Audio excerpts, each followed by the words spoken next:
नमस्कार दोस्तों। आप सबको पता है कि चीन अपनी चालबाजी हरकत से कभी बाज नहीं आएगा। वहीं एक खबर निकल कर आ रही है कि चीन म्यांमार में अपनी पैठ मजबूत करने के प्रयास में जुटा हुआ है।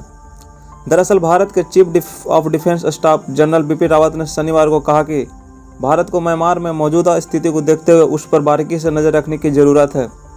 General Bipin Rawat Indian military review द्वारा आयोजित पूर्वोत्तर भारत में अवसर और चुनौतियों पर एक वेबिनार में बोल रहे थे कि म्यांमार में फरवरी में सैन्य तख्तापलट के बाद उस पर अंतर्राष्ट्रीय प्रतिबंध लगाए गए हैं।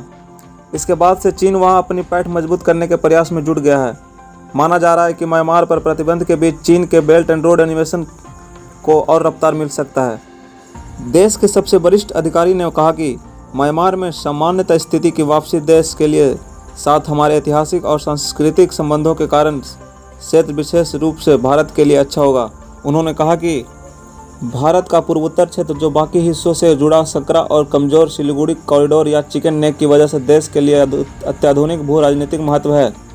रावत ने कहा कि विशेष रूप से चीन के पीछे से इस क्षेत्र पर शरारत से नजरें गड़ाए हुए हैं।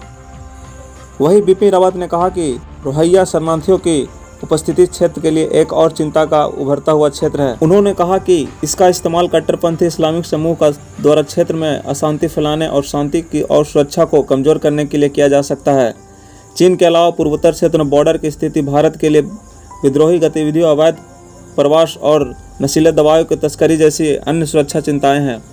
आपको बता दूं कि पूर्वोत्तर में आंतरिक सुरक्षा चुनौती के गंभीर अंतर्राष्ट्रीय आयाम हैं। इसे देखते हुए जनरल रावत ने कहा कि सतर्क और सजग केंद्रीय और राज्य सुरक्षा बल क्षेत्रीय और अंतर्राष्ट्रीय राजनयिक सैन्य सहयोग से संबंधित इन सुरक्षा चुनौतियों को ध्यान में रखते हुए महत्वपूर्ण होंगे।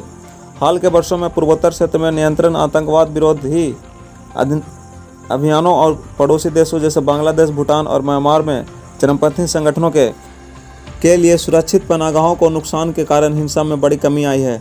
उन्होंने कहा कि हमें यह सुनिश्चित करने की आवश्यकता है कि इन सकारात्मक घटनाओं को शांति वार्ता के माध्यम से एकजुट किया जाए।